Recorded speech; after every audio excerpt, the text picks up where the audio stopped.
Welcome to our session. My name is Mary Holland on the future of diversity and inclusion in the globalized content. The workplace continues to evolve with each year. The workplace becomes more diverse, and organizations are embracing diversity and inclusion and recognizing they're better positioned in the global marketplace and can tap into a variety of perspectives and experience. Let's hear from our diverse panelists today. Fabi is from the Philippines. Welcome, Fabi. Hi, good morning and good evening to everyone who is part of this call. I'm really privileged to be talking about diversity and inclusion and be part of this esteemed panel. Thank you, Fabi. Now, Neeraja is from India. Welcome, Neeraja. Thank you. Thank you so much for this opportunity. And I really look forward to having a fantastic discussion with Mary and Fabi, and a very good day to the audience because we don't know what time of the day they are in. So, good Yes. day. that is correct. Morning, evening, or afternoon, whatever. We can all talk about diversity inclusion. And I'm very excited to be with the experts that I have on the panel today. So let's go over to our first question. How has your personal or professional experience with diversity inclusion influenced your perspective on the topic? So, Neeraja, do you want to take this one first? Sure, definitely. So I have to start by saying that I have got about 30 years of experience in the workforce now. So it has been a mixed bag, and let me give a few stories which kind of prove the point, or kind of talk about where I am today. So my very first job was as a programmer, and it was a contract assignment for 3 months. I was still studying at that point in time. While my classes were just for 2, 3 hours in a day, but I'm talking 30 years ago, right? So you didn't have computers at home. So we used to hang around in the institute the whole day looking for a spare PC so that we could practice. And this, when you have a full-time job which has been offered to you, and this job was to be done in shifts, because we had scarcity of resources. You didn't have computers even in companies to offer, right? So they would get us to work in shifts, same computer being shared by two people. So they had given me a morning shift from 7 to 3, and then I had to go to for classes after 3. But then, what about hanging around to find the spare PC? You could get it any time of the day, right? So I could do one of three things. I could either decide to pause my studies because the 3 month assignment, take on that, get the experience, and go back to studies.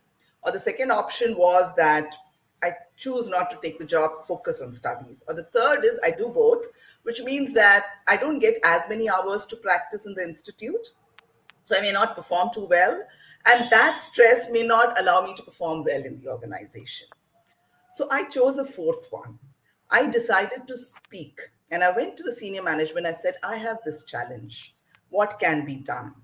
And I have to say, I'm talking 30 years ago, the senior manager was a woman. She went and spoke to the management, and she came back and told me, we'll make an exception for you.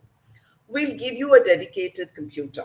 So you can come in and go whenever you need to, as long as you finish the work. So no exceptions in the quantum of work or quality of work. But yes, there is no shift for you, right?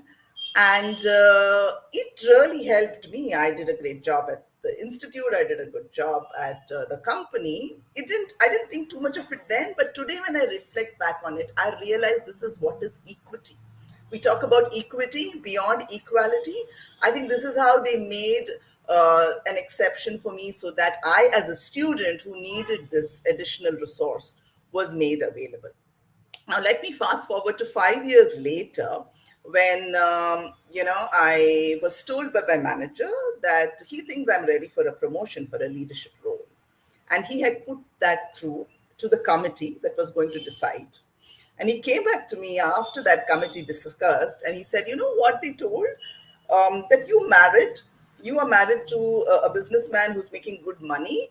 So looks like you don't need that additional money that will come Oh, with the promotion. So let's not promote her. Let's promote another man." So obviously he fought it out and I got promoted. But he said, just remember that this is how the people are and this is how they think. Now, when I moved on to the mid management, I was nominated for a senior leadership development workshop or a program, I must say. It spanned a few months and it was a mixed crowd. Okay, there were all genders in there. So, the preparation for that was a 360-degree feedback. And one of the things which came out of 360-degree feedback was they said, Neeraja is aggressive. And I just couldn't figure this out, right? So I went around asking people, while it was anonymous feedback, we still had chosen the people who would respond. So I went and asked all of them, what about me is aggressive? And no one acknowledged, no one accepted that they gave the feedback, and they had nothing to say in terms of what is aggressive. So I was really worried about this. And when I went to this program, which was being facilitated by this lady, I said, I don't know. I mean, unless you understand this feedback, how do you deal with it? She said, let me tell you one thing. When I came for an orientation session, she'd done 1 hour orientation with all participants. She said, I found you intimidating. And I said, what about me? Because I remember very clearly in that 1 hour meeting, I didn't even speak because all my questions were already answered by her or somebody else had asked the question. So, how it would make, I mean, if I speak, maybe there is something intimidating. She said, Neerja, whether we like it or not, you were the only woman in the room. And me, despite being a woman, kept looking at you because you were in the minority. So you may have sat in the same way as every other person. Your body language might have been the same as everybody else, but I observed you more, and maybe that's why I felt that you were intimidating. So do remember that when you happen to be in the minority, more eyes are on you. Hence, you also need to keep that in mind when you do whatever you do. And the last story, before I kind of, let Fabi, narrate her experiences is towards more senior roles. I was in the role of a business performance manager in this client account, which was running for 15 years. Okay. And I was told that I was the first woman to be hired in the last 15 years at the senior leadership role. Okay, so that itself was something. And then in this role as a business performance manager, the mandate was that I had to generate certain reports. So I had to ask for data. There were cutoff timings by when the data and reports had to be submitted to me, and it would never come on time, right? So I would send them reminders on emails, and I would say, I'm sorry, but this is the third reminder on email, right? Can you please send it to me? And my manager would also be on those emails. And he just responded by saying, why are you sorry about this, Neerja? It's your job. The others have to be sorry because they are not giving it to you on time, right? So, as I said, it's a mixed bag where there has been, experiences of biases, but there has also been experiences of support that I have had. And this has really shaped me to be the person, the leader and the community bearer that I am today, to ensure that both the woman and the ecosystem do not carry these biases against women or any diverse groups, and trying to make the environment conducive for everyone to thrive. Well, what I would say, if we think back 30 years, it did take courage to speak up, right, and ask for a solution that might work. And I give the person that you talked to credit because they went through that next step and you've had that experience. And I know you seeing that has helped you with people you have led through your career piece.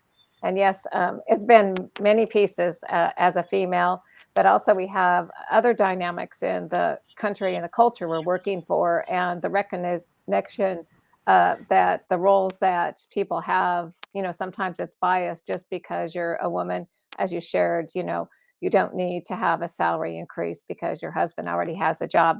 That's not what you want to hear as a female as you're trying to be a professional and move forward. So, Fabi, how about you sharing some insight? Wow, thank you so much for sharing those. I mean, that also resonates with me well. I'm always looked upon as being aggressive instead of assertive, being an Asian and a woman. I have also experienced a lot of biases, a lot of discrimination. Probably I would give some brief experiences that are still with me that has helped me to become a better HR leader in my role. So I come from a different city, and so normally when you move to Manila, they get from the top three schools here. There are three top Ivy League schools here. I don't come from those schools. So when I started my career here, I always wanted to be part of the multinational global companies. And I was very ambitious. I wanted to be part of a company as a management trainee of a company that would teach me, train me to become a manager in the end, because my goal was to be part of a well-known company. That was really being young. These are the things that you're looking for. You're not looking for culture. You're just looking for pay. You're just looking for brand because you want to be associated with that. So I applied in a company. It's a famous FMCG company, and there are only two in the whole wide world that are very famous. One of them, I got to be interviewed. They asked for a face-to-face interview, and I came. So one experience is that they gave me an opportunity to be interviewed for like 10 minutes. And then finally, when they got to a point to see my school where I came from, they said thank you. They said that they were going to call me, but of course, I was ghosted. Ghosted was not a term that we used before, but the term nowadays you call it ghosted. I never heard from them at all. And of course, me being a newbie, a very young, fresh graduate, then I realized, well, I'm not from that school. I realized they came from a specific school, most of them, almost all of them, including the leader that interviewed me. Story number two, I came in again for another FMCG company. And then when I was being applied, I was asked to apply, we were in two rooms. Okay. They asked us to join a room when they called out our name, and some were asked to stay. So I was wondering that most of the people that were asked in a different room were pretty young ladies. I was privileged to be one of those who were called there. Then I was wondering how come, why were we called, and our features were, I think, were the basis, and I could see the difference between who stayed, who were more experienced. There were mature people there, and there were people who were young and physically attractive, I would say.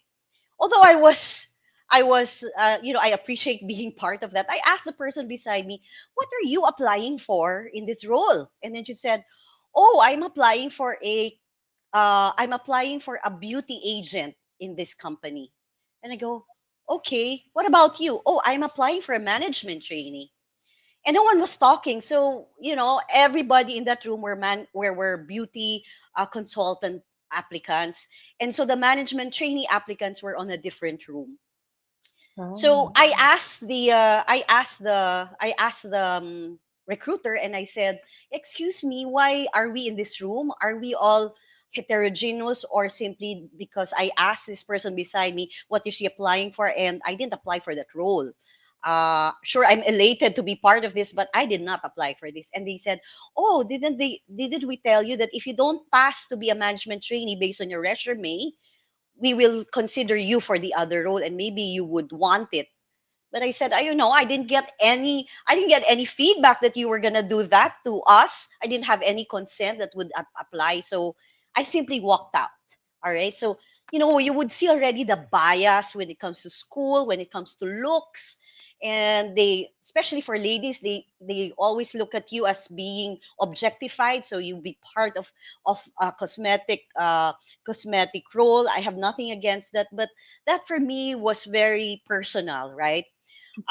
So I actually joined a company finally. It was a pharmaceutical company, and I would normally have a lot of discussions with my leaders.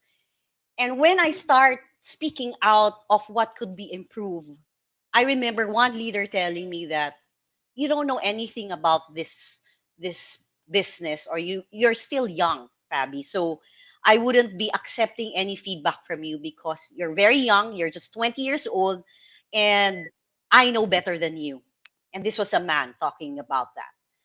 Several months later, I was part of the training and recruitment group, and they only wanted males simply because they didn't want the maternity leaves. And our maternity leaves in Asia, in the Philippines, it's just a month or 2 months compared to other countries where you Mhm. can have 1 year, 6 months. So for 2 years, we were only getting males. I was training all the males because they wanted to ensure that there was no interruption when it comes to work. So that's another thing that I learned from. And then lastly, I joined another global company that set up they set up in the Philippines in the BPO business. And so um, we were setting up the business and our CSAT were very low. Of course, you cannot compare a 10-year-old company from the US, from Europe, having a CSAT of 90% compared to a company just started for 6 months and our CSAT was at 70%. So when I went to the US, they were blaming us. Like, you guys are no good, your country, your talents are really bad. But I had to speak up again. I told them that we are all one organization. Whatever it is now, there is no Filipinos, there are no Americans, there are no Europeans. We are all one company and that brand. So whatever you're teaching us, whatever failures we have is your failure. Whatever your achievements you have is also our achievements. And that same company did not also entertain my application handing a global role because they pursued to get somebody from outside. For me, I felt that I was ripe for the role because I was handling the whole Asia. But of course, I felt that there was this thing that I couldn't even pinpoint a name into because diversity and inclusion wasn't really something that was apparently in our organization. So those different kind of experience made me realize that as leaders, as HR, we have that role professionally to communicate, to impart that knowledge. And I feel that I have used those experiences to create an organization where people can remove those biases, so to speak, that we have. And I think these are the things that made me become a better leader. Hopefully, these are the things that made other leaders learn from me also. Well, Fabi, I think that your experiences made you a better leader because you continued. You didn't give up, right? That's a big step because as you move forward, somebody said, "No, you can't do that," but you didn't give up, and you recognize the stereotypes. So that makes you a better leader, but it also makes you, as a leader, observe and recognize when you see something like that happening in your teams, especially if we want to look at virtual calls, what's happening. So, is there somebody that is actually happening to in meetings, if they're in person or actually virtual? So you're aware, and your experiences, unfortunately, as you go through the experiences, have made it better for other people. So that's made you a better leader. So it's great that you're sharing, and I think everybody on the session today can resonate with some experience in that. So, Fabi, I have the next question is also over to you. Is what are some of the common challenges or barriers that organizations face when trying to promote diversity and inclusion in their respective companies? Well, first and foremost, speaking of our experiences, it's really the unconscious bias that everyone has. And there are different biases also subculturally. And I would say it would be based on the age. The older you are, they feel that the young people would judge you like, oh, you're too old. Oh my gosh, what can you contribute?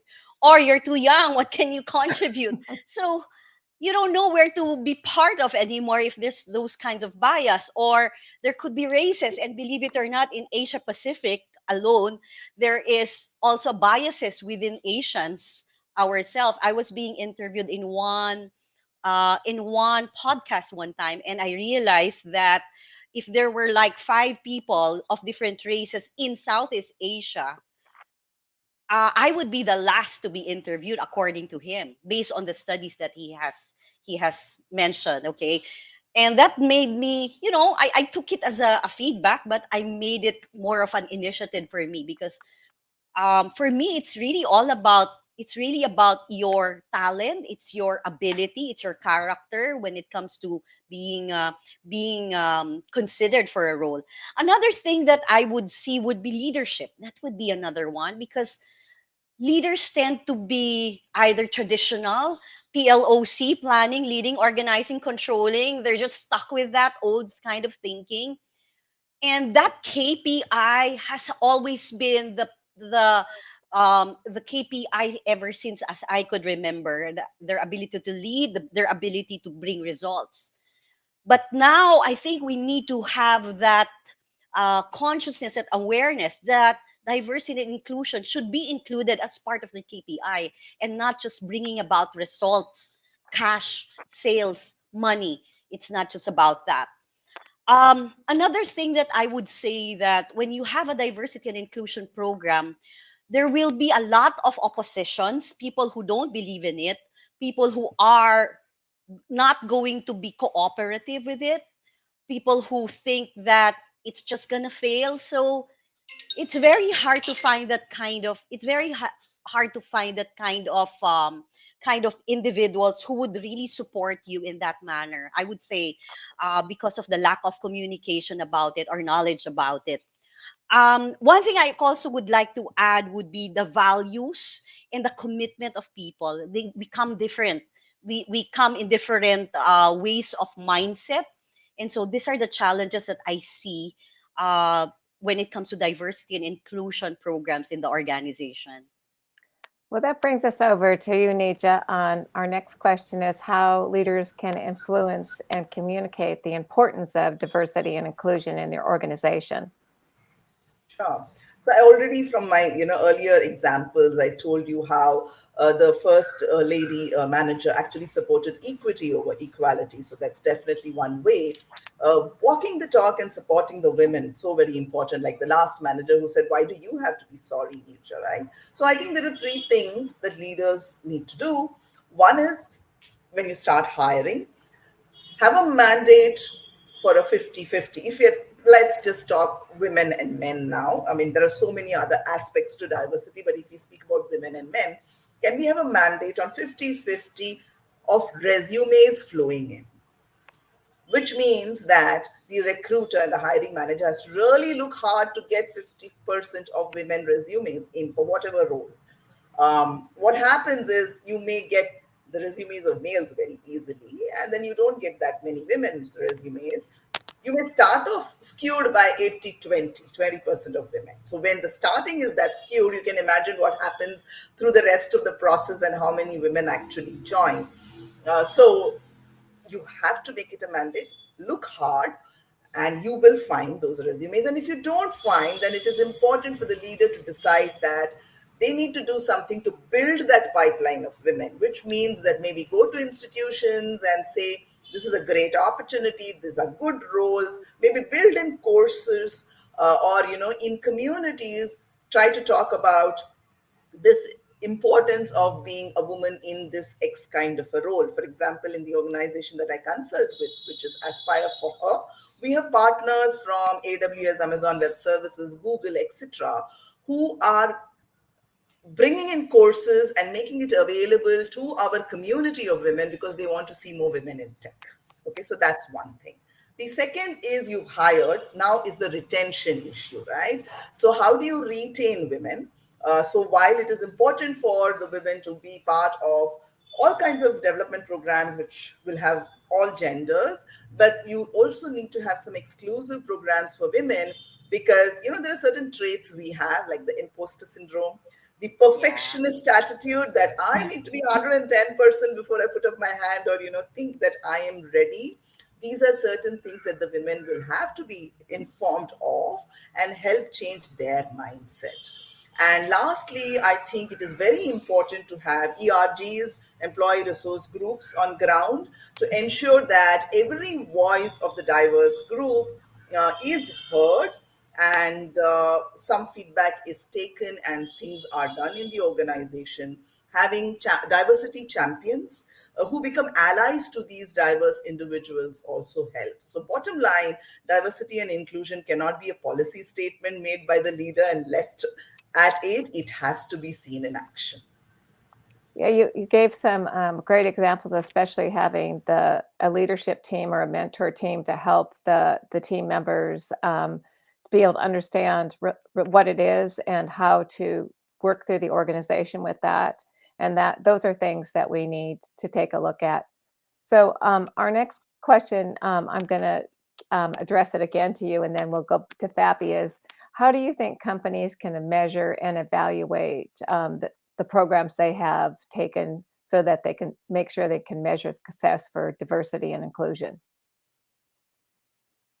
Yeah, that's a difficult one. See, diversity these days gets measured by the ratios, right? Hmm. Gender ratio at every level, at every role in the organization. What's the gender ratio at attrition? What's the gender ratio for promotions? Those numbers can be easily measured and tracked. But I think what is more difficult to measure is inclusion. And Hmm. that is what we need to really look at. Inclusion comes in when diversity becomes part of everyday work. For example, if you are a product company, um, is inclusion there in from the ideation stage of the product to when you actually get somebody to test the product?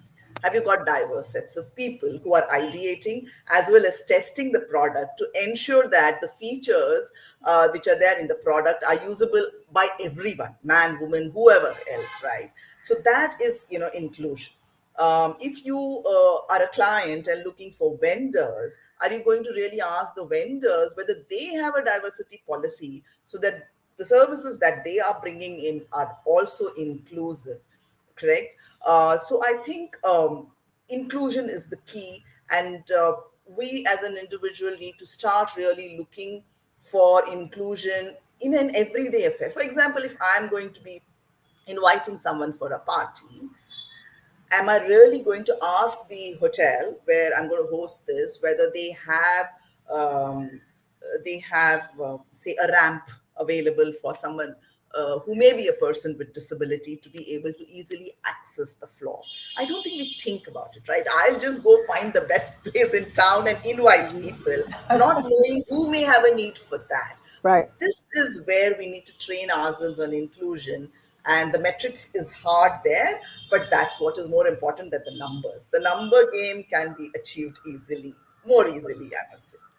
Right. I think it's also observing a lot of what's actually happening in your organization and um, looking at what's really actually happening. I mean, I think sometimes listening and observing is key. So, Fabi, what are some of the things that you would suggest to measure this? I think there are five areas that I could be suggesting. One is representation. There Hmm. needs to be a study of how is the representation within the organization. In the Philippines, we have a policy and rule that we can actually hire at least 1% of population from our PWD, right? So we have that, and we actually reward our companies when it comes to tax, so that we encourage companies to hire more people that are part of the PWD, right? One is representation, another is pay scale.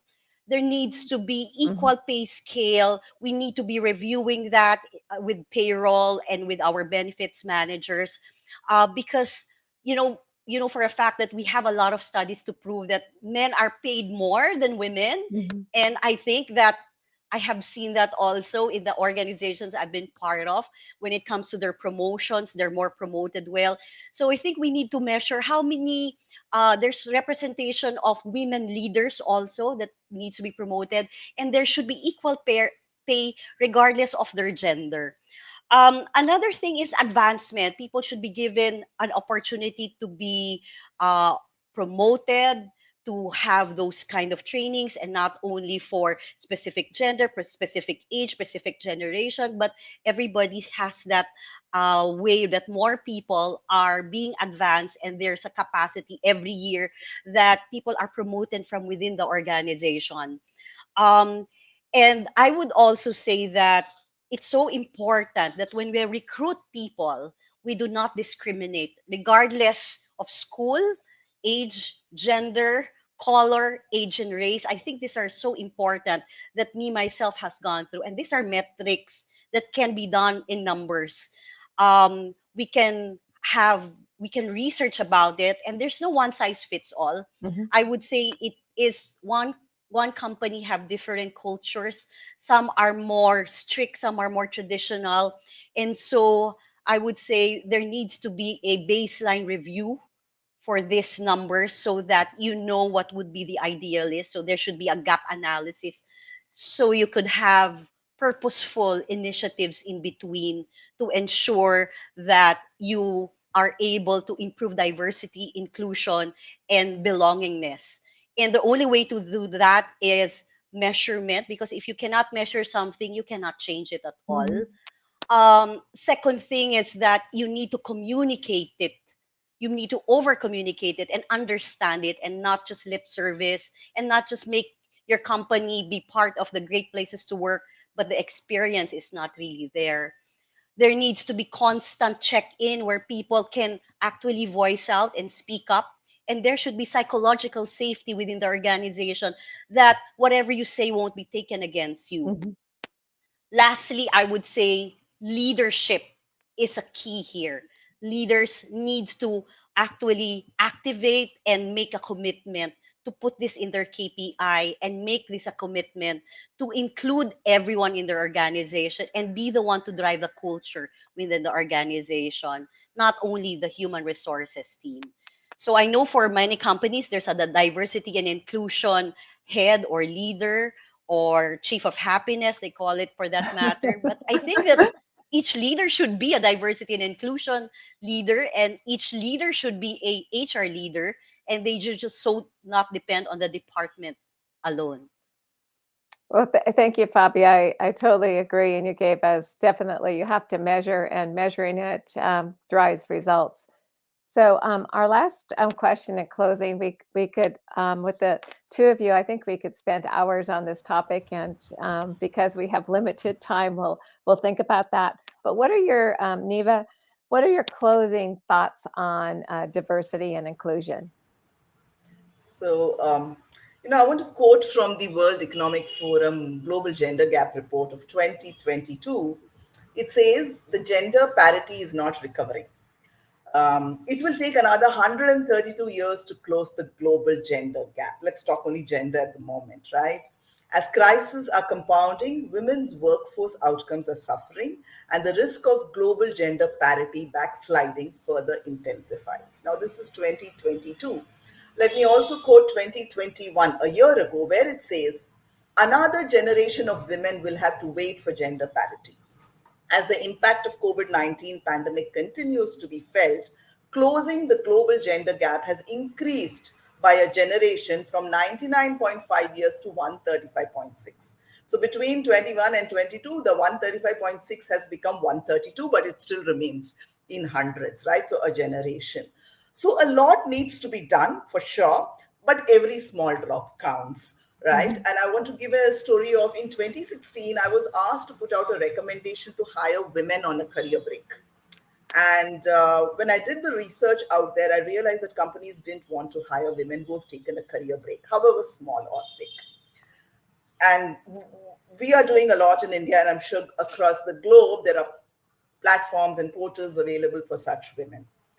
In 2022, companies come to us saying we want to only hire women on a career break, right? So I actually, on a lighter note, tell others that if you want a job change, you may have to take a 6 month sabbatical and then apply.